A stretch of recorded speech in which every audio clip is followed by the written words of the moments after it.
V power Kannada news big breaking news. ಮನೆ ಕಳ್ಳತನ, ಕಣ್ಣೀರಿನಲ್ಲಿ ಮನೆ ಮಾಲೀಕ.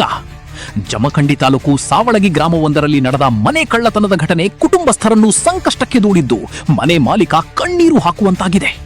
ಮನೆಯವರು ಕೆಲಸದ ನಿಮಿತ್ತ ಹೊರಗಡೆ ತೆರಳಿದ್ದ ವೇಳೆ ಕಳ್ಳರು ಮನೆಗೆ ನುಗ್ಗಿ ಬೀರುವಿನ ಬಾಗಿಲುಗಳನ್ನೊಡೆದು ಚಿನ್ನಾಭರಣ, ನಗದು ಹಾಗೂ ಇತರೆ ಬೆಲೆ ಬಾಳುವ ವಸ್ತುಗಳನ್ನು ಕಳವು ಮಾಡಿಕೊಂಡು ಪರಾರಿಯಾಗಿದ್ದಾರೆ ಎನ್ನಲಾಗಿದೆ. ಘಟನೆ ತಿಳಿದ ಕೂಡಲೇ ಮನೆಗೆ ಆಗಮಿಸಿದ ಕುಟುಂಬಸ್ಥರು ಮನೆಯಲ್ಲಿನ ಸಾಮಗ್ರಿಗಳು ಚೆಲ್ಲಾಪಿಲ್ಲಿಯಾಗಿ ಬಿದ್ದಿರುವುದನ್ನು ಕಂಡು ಬೆಚ್ಚಿ ಬಿದ್ದಿದ್ದಾರೆ. ಹಲವು ವರ್ಷಗಳ ಶ್ರಮದಿಂದ ಸಂಗ್ರಹಿಸಿದ್ದ ಹಣ ಹಾಗೂ ಆಭರಣಗಳು ಕಳವಾಗಿರುವುದರಿಂದ ಮನೆ ಮಾಲೀಕ ಭಾವುಕರಾಗಿ ಕಣ್ಣೀರು ಹಾಕಿದ್ದಾರೆ.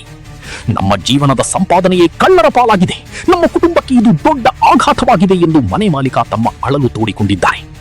ಘಟನಾ ಸ್ಥಳಕ್ಕೆ ಪೊಲೀಸರು ಭೇಟಿ ನೀಡಿ ಪರಿಶೀಲನೆ ನಡೆಸಿದ್ದು ಪ್ರಕರಣ ದಾಖಲಿಸಿಕೊಂಡು ತನಿಖೆ ಆರಂಭಿಸಿದ್ದಾರೆ. ಕಳ್ಳರನ್ನು ಶೀಘ್ರವೇ ಬಂಧಿಸಿ ಕಳುವಾದ ವಸ್ತುಗಳನ್ನು ವಶಪಡಿಸಿಕೊಳ್ಳುವಂತೆ ಸ್ಥಳೀಯರು ಆಗ್ರಹಿಸಿದ್ದಾರೆ.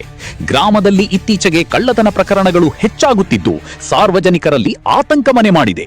ರಾತ್ರಿ ಗಸ್ತು ಹೆಚ್ಚಿಸಿ ಕಳ್ಳರ ಹಾವಳಿಗೆ ಕಡಿವಾಣ ಹಾಕುವಂತೆ ಗ್ರಾಮಸ್ಥರು ಪೊಲೀಸ್ ಇಲಾಖೆಗೆ ಮನವಿ ಮಾಡಿದ್ದಾರೆ. ವರದಿ Hanamanta Bandivaddara, V power Kannada news, Jamkhandi. ಹೋಗಿ ಬರೋದಕ್ಕೆ ಮನೆಗೆ ಕೊಡೋದಾಗಿತ್ತು. ನಾವು ರಾತ್ರಿ 11:30 ಜಾಗ ಬಿಟ್ಟಿದ್ದೀವಿ ರೀ. ನಮ್ಗೆ 3 ಗಂಟೆ ನನಗೆ ಫೋನ್ ಬರ್ತರಲ್ಲಿ ಮನೆ ತುಡುಗಾಗಿತ್ತು ಅಂತ ಹೇಳಿಬಿಟ್ರಿ ಅವರು. ಆ ನಂತರ ಬಂದು ನೋಡೋಕೆ PSI ಸಾಹೇಬರು ಎಲ್ಲರೂ ಬಂದು ಚೆಕ್ ಮಾಡೋದಕ್ಕೆ ಅವ್ರು ಏನೋ ಒಳಗೆ ಹೋಗಿದ್ದಿಲ್ಲ, ಚೆಕ್ ಮಾಡ್ಕೊಂಡು